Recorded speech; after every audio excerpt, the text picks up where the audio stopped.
Hello students, welcome to the digital classroom of class 8। और आज हम पढ़ने वाले हैं आपके एसएसटी का चैप्टर नंबर 3 जो है ज्योग्राफी का chapter, natural vegetation and wild life resources.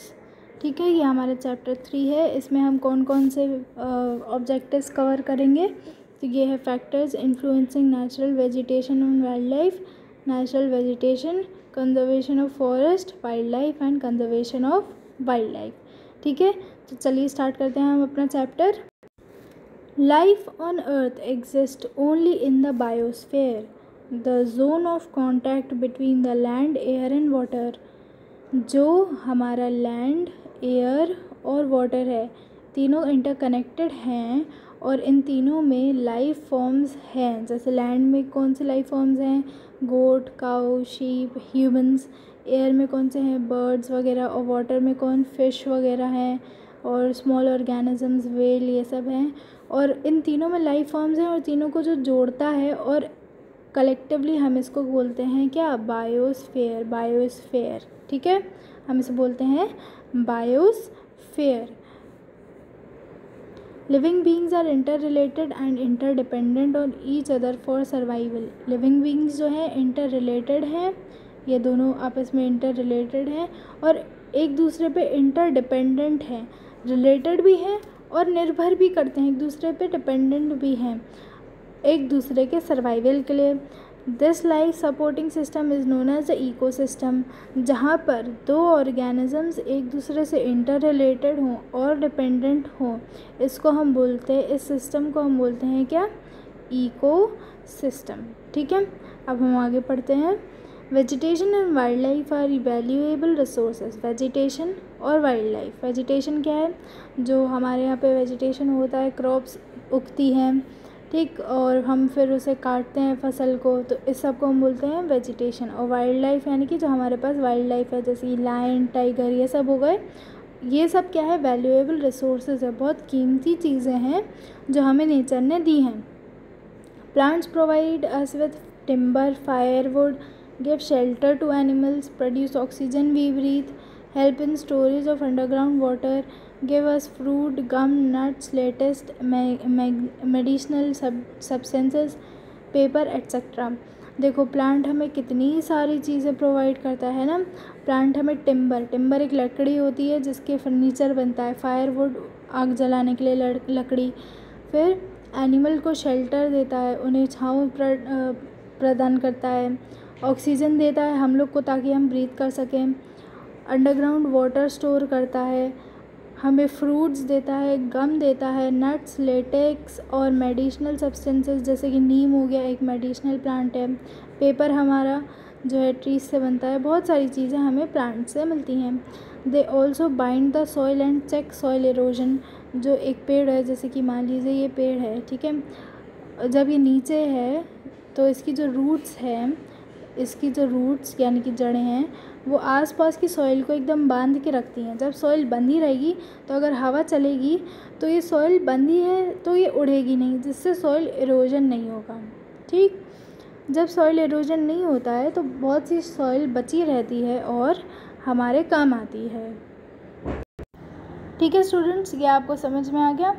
अब हम आगे पढ़ लेते हैं। Animals provide us with milk, meat, wool, hides etcetera.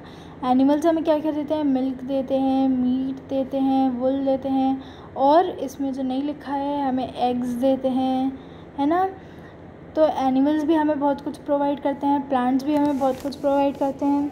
Some animals are used in farms operation and as means of transport. कुछ फार्म ऑपरेशन यानी कि क्या हो गया, जो हमारा कॉक है, हैन है, ये सब फार्म में यूज़ होते हैं, है ना। और गोट है, गोट भी फार्म में। हॉर्स और जो बुल होते हैं वो मीन्स ऑफ ट्रांसपोर्ट यानी कि बुलक कार्ट में यूज़ होता है। Both plants and animals help in maintaining the balance of different materials in the environment. Plants और एनिमल्स क्या करते हैं, बैलेंस बनाए रखते हैं एनवायरनमेंट में। जैसे कि अगर प्लांट्स कम हो गए, ठीक है, तो एनिमल्स ज़्यादा हो जाएंगे। एनिमल्स ज़्यादा हैं तो हमारे लिए खतरा होगा। क्यों खतरा होगा, क्योंकि प्लांट्स कम है, प्लांट्स कम ऑक्सीजन प्रोवाइड करेंगे तो एनिमल्स को ज़्यादा है एनिमल्स, तो एनिमल्स को ज़्यादा ऑक्सीजन चाहिए, लेकिन ये तो कम प्रोवाइड करेंगे जिससे एनिमल भी ख़त्म हो जाएंगे, ठीक है। इसलिए दोनों का बराबर होना, बैलेंस्ड होना बहुत ज़रूरी है। आगे देखते हैं। अब है हमारे सामने factors influencing natural vegetation and wild life. ऐसे कौन से फैक्टर्स हैं जो नेचुरल वेजिटेशन को और वाइल्ड लाइफ को इन्फ्लुएंस करते हैं, तो देख लेते हैं। The types of organisms living in an area depend upon the environmental conditions such as the availability of food, the range of temperature and the amount of rainfall. मतलब food कहाँ है, टेम्परेचर कितना है और रेनफॉल कितनी है, ठीक है। फूड, टेम्परेचर और रेनफॉल, इन तीनों पर डिपेंड करता है ये हमारा कि कहाँ पर कौन सा एनिमल या फिर कौन सा प्लांट पाया जाएगा, ठीक है। समझ में आ गया। अब हम आगे देख लेते हैं। Both plants and animals respond to changes in these conditions. Plants और एनिमल्स दोनों रिस्पॉन्ड करते हैं अपनी अपनी कंडीशंस पे। For example, when the weather becomes very cold, some plants and animals and birds go into a dormant or inactive states.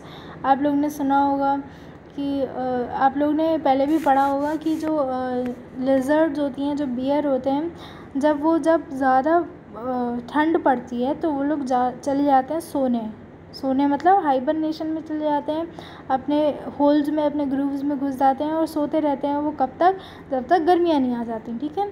तो वो inactive state या डोरमेंट स्टेज पे चले जाते हैं। आगे देख लेते हैं। The migratory birds coming to India from Siberia to escape the severely cold winters. There is also a good example. जो साइबेरिया है, तो साइबेरिया से जो बर्ड्स आती हैं वो इंडिया आती हैं। क्यों? क्योंकि साइबेरिया में बहुत ठंड पड़ती है, तो वहाँ से बचने के लिए इंडिया आती हैं ताकि उनको टेम्परेट क्लाइमेट मिल सके। Deciduous trees reduce transpiration in dry season by shedding their leaves. Deciduous trees जो होते हैं वो ट्रांसपायरेशन क्या होता है, जो लीव होती है, लीव के सरफेस से वाटर एवेपोरेट होता है। ट्री की जो लीव होती है उसकी सरफेस से वाटर एवेपोरेट होता है, तो ये ना हो इसलिए जो डेसीडियस ट्रीज़ हैं ये अपनी पत्तियां ही झड़ा देते हैं ताकि किसी भी पत्ती से ट्रांसपिरेशन यानी कि वाटर एवेपोरेशन की प्रोसेस ना हो, ठीक। All plants and animals adapt themselves to their habitat. सारे प्लांट्स और एनिमल्स अपने आप को उसी इन्वायरमेंट में ढाल लेते हैं। However, if there is a major climate change, both plants and animals might not be able to adapt to this severe and lasting changes and may even become endangered or extinct. अगर एकदम से बहुत ज़्यादा change आ गया तो शायद वो लोग इतना चेंज रेजिस्ट नहीं कर पाएँ और शायद इंडेंजर्ड यानी कि ख़त्म होने वाले हैं, या फिर एक्सटेंट मतलब ख़त्म हो चुके हैं। इन दोनों की कैटेगरीज़ में से कोई एक बन जाए। समझ में आया। अब आगे देख लेते हैं। नेचुरल वेजिटेशन देख लेते हैं। Natural vegetation, the world experiences a variety of climates. पूरे विश्व में अलग अलग क्लाइमेट्स होते हैं। जैसे कि अगर अभी यहाँ पर गर्मी है तो अमेरिका में ठंड पड़ रही है, ठीक है, कनाडा में बर्फ़ जम रही होगी। तो अलग अलग क्लाइमेट्स अलग अलग टाइम पे वर्ल्ड में होते हैं, resulting in various types of natural vegetation in different parts of the world. अब जिन जानवरों को ठंड में रहना पसंद है तो वो कनाडा में रहते हैं, क्योंकि वहाँ पर हर मतलब साल के 2 महीने ही गर्मी पड़ती है बस, और बाकी पूरे साल में बर्फ़ पड़ी रहती है, तो वहाँ पे वो लोग रहेंगे। जो एनिमल ज़्यादा ठंड रेजिस्ट नहीं कर पाते वो हमारे यहाँ रहेंगे। ऐसे नहीं कि वो ट्रैवल करेंगे, वो चल के आएंगे, ऐसे नहीं होता है। ये लोग शुरू से ही हमारे आसपास रहते हैं, और आप लोग देखेंगे कि इन लोग ने अपने आप को ढाल लिया है एक क्लाइमेट में, जैसे कि उन लोग ने अपने आप को सर्दी में ढाल लिया है। अब अगर वो लोग गर्मी में आएंगे तो वो लोग नहीं रह पाएंगे, और या तो वो लोग मर जाएंगे या फिर वो इंडेंजर्ड हो जाएंगे। The major vegetation types of the earth may be grouped as forest, grasses and shrubs. जो मेजर वेजिटेशन टाइप है, वेजिटेशन टाइप मतलब जो वेजिटेशन है वो या तो फॉरेस्ट है या ग्रासेस है या शर्ब्स है। मतलब हमें क्या मिलता है, हमें तो या तो फॉरेस्ट मिलते हैं, अपने आसपास देखने को, या तो ग्रासेस मिलती हैं, शर्ब्स मिलते हैं। Forest are found in humid climate, grasses are found in regions of moderate rainfall and shrubs grow in dry regions. Humid climate मतलब उमस वाला, ठीक। फॉरेस्ट वहाँ रहते हैं जहाँ पर उमस होती है। ग्रासेस मॉडरेट रेनफॉल में, मॉडरेट मतलब मीडियम अमाउंट की, तो मीडियम अमाउंट की जहाँ पर रेनफॉल होती है, ना ज़्यादा तेज़ ना ज़्यादा धीमी, वहाँ पर हमको क्या मिलती है, ग्रासेस मिलती हैं। और श्रब्स जो होती हैं वो ड्राई रीजन्स, जैसे कि राजस्थान गुजरात में मिलता है, ठीक। आगे देख लेते हैं। Forest can be classified into two main types, evergreen forest and deciduous forest. Forest जो होते हैं वो दो टाइप के होते हैं, एक होता है एवरग्रीन फॉरेस्ट और दूसरा होता है डेसिडुअस फॉरेस्ट, ठीक है। तो अभी हम इन दोनों फॉरेस्ट के बारे में पढ़ेंगे, लेकिन सबसे पहले हम एवरग्रीन फॉरेस्ट डिस्कस करेंगे क्या होता है। चलिए देख लेते हैं evergreen forest are so called because they remain green all through the year. देखो एवर मतलब हमेशा और ग्रीन मतलब हरा, तो हमेशा हरे रहने वाले, हमेशा ग्रीन रहने वाले। दे remain green all through the year, पूरे साल वो लोग हरे ही रहते हैं। इसका मतलब ये नहीं कि किसी ने जाके पेंट कर दिया, नहीं, वो लोग कभी अपनी पत्तियाँ नहीं झड़ाते और उनकी पत्तियाँ सूखती नहीं हैं। In hot and humid climate they have broad leaves. Hot और ह्यूमिड क्लाइमेट में उनकी जो पत्तियाँ होती हैं ऐसे ब्रॉड हो जाती हैं ऐसे, ठीक। While in cold climate they have needle like leaves, और कोल्ड क्लाइमेट में उनकी लीव्स ऐसी नीडल मतलब सुई लाइक हो जाती है, ठीक। These forests can be divided into 4 groups: tropical, temperate, Mediterranean and coniferous। तो ये 4 टाइप्स में डिवाइडेड हैं और हम इन चारों टाइप्स को पढ़ने वाले हैं। पहला है ट्रॉपिकल एवरग्रीन फॉरेस्ट के वाला।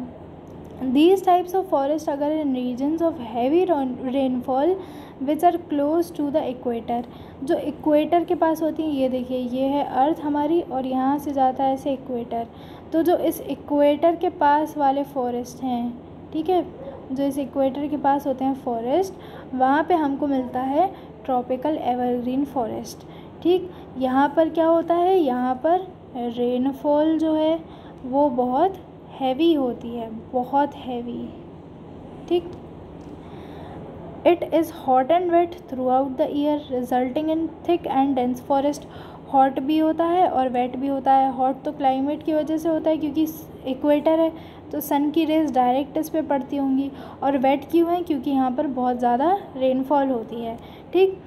Hardwood trees such as mahogany, ebony, rubber, rosewood and cinchona are the important trees found in these forest. इन ट्रीज़ के नाम आपको याद करने पड़ेंगे कौन कौन से ट्रॉपिकल एवरग्रीन फॉरेस्ट में आते हैं। The forest are found in the Amazon basin in South America. South America में अमेज़न बेसिन में ये मिलते हैं tropical evergreen. In Zaire basin in Africa, Zaire basin में मिलते हैं अफ्रीका में। In the South East Asian countries of Malaysia, Indonesia, New Guinea, Vietnam and parts of Philippines, ठीक है। तो इन जगहों पर ये मिलते हैं। आपको क्या है, आपको बहुत सारे फॉरेस्ट हैं याद करने को, तो आप कैसे याद करेंगे मैं बता देती हूँ। आप पहले बनाएंगे एक टेबल, ठीक है, टेबल बना लेंगे। यहाँ पर आप डालेंगे हेडिंग, कौन सा है, ट्रॉपिकल एवरग्रीन है कि टेम्परेट एवरग्रीन है, और मेडिटेरेनियन एवरग्रीन है, कॉनिफेरस एवरग्रीन है, ये हो गए। फिर आप एक कॉलम बनाएंगे, यहाँ पर लिखेंगे रेनफॉल, यहाँ पर हाई होती है, यहाँ पर कैसी होती है, यहाँ पर कैसी, यहाँ पर कैसी, ऐसे। फिर कैसा टेम्परेचर होता है, जैसे यहाँ पर हॉट है, यहाँ पर कैसा, ये लिख देंगे। कौन कौन से फॉरेस्ट पाए जाते हैं इधर, तो वो लिख देंगे, और कौन कौन सी प्लेसेस पे पाए जाते हैं तो वो लिख देंगे। फिर आप टेबल बना के इसको याद कर लेना है, और एग्ज़ाम के टाइम पे बस ये टेबल एक बार रिवाइज़ कर लेना तो वो आपको आ जाएगा। टेबल बना के याद करेंगे तो बहुत जल्दी याद हो जाएगा, ठीक। आगे देख लेते हैं। अब क्या आप लोग को पता है कि the Amazon rainforest has been described as the lungs of our planet because it provides the essential environmental world service of continuously recycling carbon dioxide into oxygen। More than 20% of the world oxygen is produced by the Amazon forest. अकेले Amazon rain forest जो है वो 20% से ज़्यादा की oxygen provide करता है हमें, और इसको हम बोलते हैं, इसको बोल दिया गया है लंग्स ऑफ आवर प्लैनेट। ठीक है, हमारे प्लैनेट के लंग्स हैं ये। आगे देख लेते हैं अब हम। In the basin these forest, एक मिनट, हाँ, in the basin these forest are known as the selvas. ठीक है, तो जो हम लोग ने पढ़े थे ट्रॉपिकल एवरग्रीन फॉरेस्ट की प्लेसेस, तो अमेज़ॉन बेसिस में हम इनको क्या बोलते हैं, सिल्वास बोलते हैं अमेज़ॉन बेसिन में इन फॉरेस्ट को। Temperate evergreen forest, these forests grow in the warm temperature regions of southern China, southern Japan and in southeastern regions of Brazil, Australia and USA। तो यहाँ जगह क्या हमें मिलता है, temperate evergreen forest. Mix variety of hardwood trees are found in these forest. Mix variety of trees मिलते हैं हम लोग को। Among them are walnut, camphor, oak, pine, eucalyptus, mulberry etcetera. Walnut यानी कि अखरोट, कैम्फर यानी कि कपूर का, ओक आपको पता होगा ओक का पेड़, पाइन का पेड़, यूकलिप्टस जो सबसे लंबा पेड़ है, यूकलिप्टस बहुत लंबा पेड़ है, बहुत सारा पानी लेता है। मलबेरी एक तरह की बेरी है। तो ये सारे जो ट्रीज़ हैं ये आते हैं हमारे टेम्परेट एवरग्रीन फॉरेस्ट में। ठीक है बच्चों। Mediterranean forest, these forests are found largely in the areas around the Mediterranean Sea। Mediterranean Sea जो है वहाँ के आसपास ये फॉरेस्ट पाए जाते हैं। कहाँ कहाँ, इटली में, ग्रीस में, पोर्चुगल में, साउथ फ्रांस में, इज़राइल में, टर्की में, सेंट्रल गैल में, साउथ वेस्टर्न ऑस्ट्रेलिया में और कैलिफोर्निया में। In these region summers are dry and rainfalls in winter. Summers जो होती हैं, समर में बहुत ड्राइनेस होती है, समर में बहुत ड्राइनेस होती है क्योंकि वहाँ उसमें रेनफॉल नहीं होती, और रेनफॉल होती कब है, विंटर में। ठीक, the trees are not thick and have broad leaves. Trees जो होते हैं वो थिक नहीं होते। ट्रीज़ मतलब थिक होना, मतलब ये है थिक, एक थिक ट्री, और एक ट्री जो थिक नहीं है तो उसमें आपको डंडियाँ ज़्यादा दिखेंगी और पत्ते कम दिखेंगे। तो ये जो होते हैं ट्रीज़ थिक नहीं होते, लेकिन जो इनकी पत्तियाँ होती हैं ये जो होती हैं एकदम ऐसे चौड़ी चौड़ी ब्रॉड होती हैं। फिर आगे देख लेते हैं। They are of medium height and have several adaptations like thick barks, waxy leaves and long roots to withstand dry summer. उनके पास क्या होता है, वो मीडियम हाइट के होते हैं, ज़्यादा लंबे नहीं होते हैं, और उनके पास सेवरल अडेप्शंस, थिक बार्क होता है, थिक बार्क, वैक्सी लीव्स, वैक्सी मतलब देखिए थिक बार्क होगा तो ज़्यादा पानी स्टोर होगा, ज़्यादा देर के लिए होगा, तो बार बार पेड़ को पानी नहीं चाहिए होगा, जिससे वो समर में आसानी से काम ले सके। क्यों, समर यहाँ पे ड्राई होती है, ठीक है, रेनफॉल नहीं होता है, तो समर में आसानी से वो अपना गुजारा कर सके, इसलिए थिक होती है। फिर वैक्सी लीव होती है। वैक्सी लीव मतलब एक ऊपर वैक्स की लेयर होती है ताकि वाटर एवेपोरेट ना हो, तो ये भी पानी के लिए है। और फिर लॉन्ग रूट्स मतलब बहुत लंबी लंबी जो है रूट्स होती हैं। क्यों बहुत लंबी लंबी क्यों होती हैं, ताकि रूट्स बहुत अंदर तक जा सकें और अंदर का पानी ऐसे खींच सकें और पेड़ को दे सकें। ठीक, the main trees are olive, oak, cedar, pine, fir, fig, laurel and citrus fruits like orange and lemon. तो ये पेड़ इधर पर इस कैटेगरी में आते हैं मेडिटेरेनियन फॉरेस्ट में। अब हमारे पास है coniferous forest. These forest are found between 55 degrees to 70 degrees latitudes in the northern hemisphere.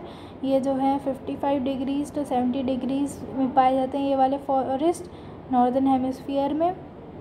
The main regions are Norway, Sweden, Finland, southern Canada, Russia and Siberia. These forest are also known as taiga.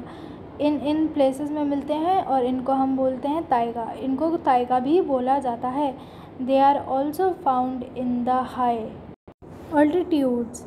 The trees are tall and straight and are conical in shape.